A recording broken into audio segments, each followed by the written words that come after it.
Chapter 1. Arrival and first unease in the rolling hills of rural Vermont, where the autumn air carried the sharp tang of ripening apples and the rustle of golden leaves underfoot. Lila Harper pulled her pickup truck into the gravel lot of Harper's Harvest Orchard. It was early October, and the family business was gearing up for its busiest season. The orchard sprawled across 50 acres, a labyrinth of apple trees twisted into winding paths for visitors to pick their own fruit. Lila, at 28, had taken over management after her father's retirement, trading city life for the familiar scent of earth and cider. Today marked the start of their fall festival, complete with hayrides and a maze-like setup among the rows of McIntosh and Honeycrisp trees. As she stepped out, the sun filtered through the canopy, casting dappled shadows that danced like playful spirits. Lila adjusted her flannel shirt against the crisp breeze and grabbed her clipboard from the passenger seat. Another year of chaos, she muttered with a smile, inhaling the sweet, fermenting aroma of fallen apples. The orchard felt alive. Birds chirped from the branches, and in the distance, the hum of a tractor prepared the grounds. She spotted a new face near the entrance shed.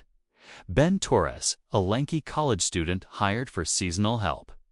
He was unloading crates of baskets, his dark hair tousled by the wind. "Hey, Lila," Ben called, waving her over. "Reporting for duty. This place is bigger than I thought. Feels like you could get lost in here." His grin was easy, but his eyes darted around as if sizing up the terrain. Lila nodded, handing him a map of the picking paths. "Welcome aboard. We'll mark the trails today to keep folks from wandering off." Last year, we had a kid end up in the backfields. They set off together, boots crunching on the carpet of leaves. The paths were designed like a gentle maze, with signposts at intersections to guide pickers toward the ripest sections. As they walked, Lila pointed out the boundaries. Stick to the marked route. Steer and critters sometimes make their own shortcuts. But we don't want guests tripping. Ben nodded absently, his gaze lingering on a cluster of trees where branches seemed unnaturally bent, forming a narrow gap parallel to the main path. "Looks like something pushed through here," he said casually. "Probably just animals, right?" Lila knelt to inspect it. The breaks were clean, not ragged like wildlife damage. Twigs snapped precisely, as if sliced with shears. She shrugged it off. "Windstorms could do that." They continued.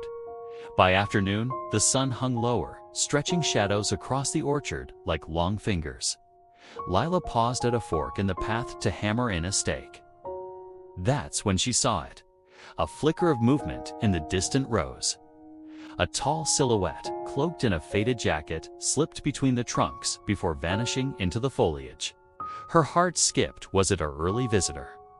Or maybe a neighbor cutting through? She scanned the area, but only the wind answered, whispering through the leaves like hushed secrets. Ben caught her staring. "Co, you okay? Look like you saw a ghost." "Just thought I spotted someone," Lila replied, forcing a laugh. "Probably nothing." They wrapped up as the light faded, the orchard taking on a golden hue that promised cozy evenings ahead. But as Lila headed back to her truck, she noticed a single apple core on the ground, near the bent branches, freshly bitten, its juice still glistening. It hadn't been there earlier. Who would leave it like that, so deliberately placed? The question nagged at her, turning the peaceful sunset into something watchful. Chapter 2. Patterns emerged. The next morning dawned overcast, with a light rain pattering on the orchard's leaves like tentative footsteps. Mud clung to Lila's boots as she trudged the paths, the air thick with the earthy smell of wet soil and bruised apples. Overnight, the drizzle had turned the ground soft, revealing fresh imprints that hadn't been there before. She radioed Ben to join her for patrols, his voice crackling over the static. "On my way, got coffee, if you need it." When he arrived, steam rising from his thermos, they set out under the gray sky.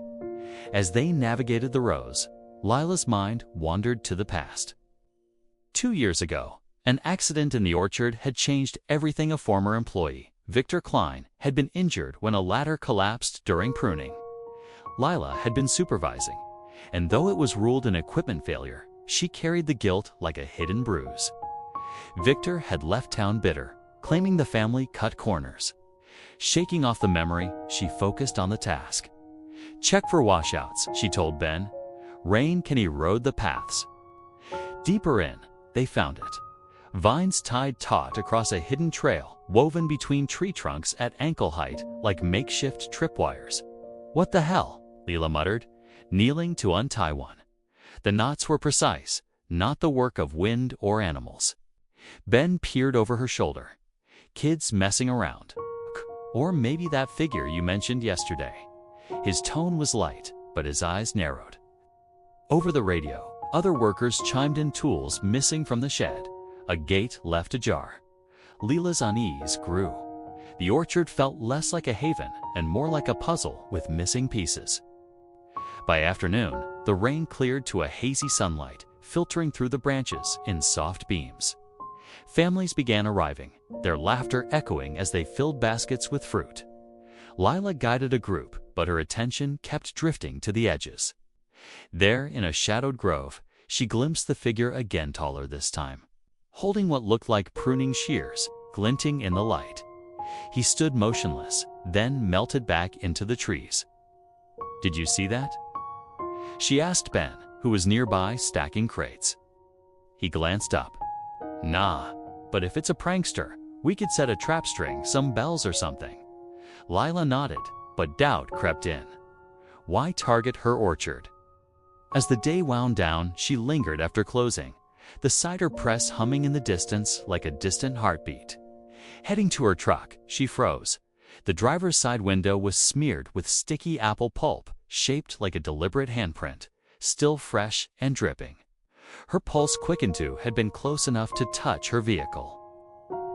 The print seemed to point toward the hidden paths, as if inviting her deeper into the unknown. Chapter 3. Escalation and Doubt.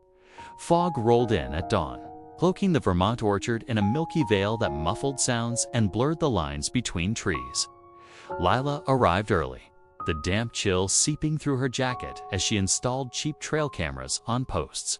Small, motion-activated devices to catch any intruders. The air smelled of wood smoke from a nearby bonfire pit, where preparations for the evening's festival event were underway.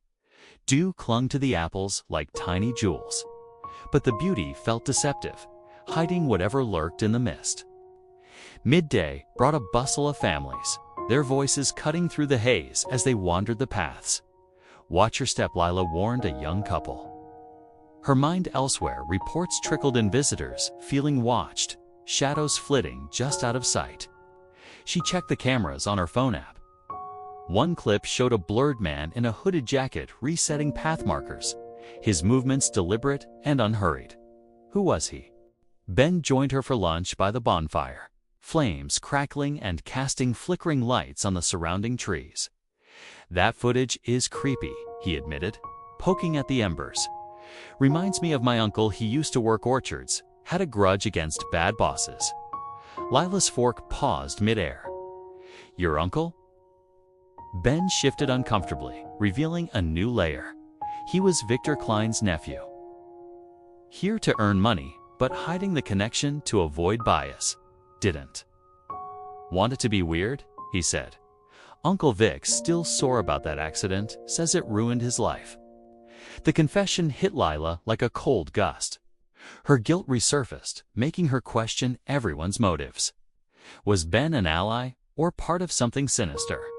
During the crowded bonfire that evening, amid the scent of roasting marshmallows and laughter, she felt a slip of paper in her coat pocket note, scrawled in rough letters. "You took from me. Now I take back." Her blood ran cold. Who had gotten close enough to plant it? The fog thickened, turning the festive glow into isolated pockets of light. And Lila wondered if trust was just another illusion in the orchard's maze. Chapter 4. The Hidden Truth. Thunder rumbled as a storm brewed that night. Wind howling through the apple trees like anguished cries. Lightning flashed, illuminating twisted branches that clawed at the sky. While rain hammered the ground in relentless sheets, Lila confronted Ben in the equipment shed, the downpour masking their voices. "Your uncle's he behind this?" she demanded, holding up the note. Ben's face paled under the swinging bulb. "Yeah, it's Vic. He's been sneaking around, thinks you owe him for the injury. I didn't know it was this bad." Betrayal stung. But Ben swore he wanted to help. "He lives in an old shed on the property's edgelets and this." They ventured out, flashlights cutting through the deluge. The orchard transformed into a chaotic labyrinth, mud sucking at their boots, thunder booming like pursuing footsteps. Lila led, using her knowledge of secret. Irrigation tunnels, narrow ditches, hidden under foliage for water flow. They spotted Victor ahead, shears in hand, carving another hidden path. A chase erupted. Victor bolted through the rows, rain blurring vision. Lila dove into a tunnel, emerging to block his way, but he slipped past, laughing maniacally. Ben tackled him briefly, but Victor broke free, vanishing into the storm. As lightning cracked, Lila heard him whisper her name from the darkness. It's close enough to raise goosebumps. The night wasn't over, the real trap was just beginning. Chapter 5. Confrontation and Lingering Shadows. The storm cleared by morning, leaving a chilly clarity in the air. Dew sparkled on fallen apples, steam rising from the warming earth as birdsong filled the orchard. Lila, exhausted but resolute, met the police at the entrance Ben had called them anonymously. Redeeming himself by providing Victor's location, officers searched the abandoned shed, finding evidence of squatting, stolen tools, maps of the paths marked with her routines. Victor was arrested nearby, ranting about revenge. But a twist emerged footprint suggested an accomplice, someone who had vanished into the woods. Lila decided to sell the orchard, the weight of the past too heavy, as she walked the paths one last time. The fresh scent of rain-washed leaves offered fleeting peace. Yet, near the boundary, she spotted a new footprint in the mud, leading deeper into the untamed forest beyond. Was it over, or had the shadows merely shifted?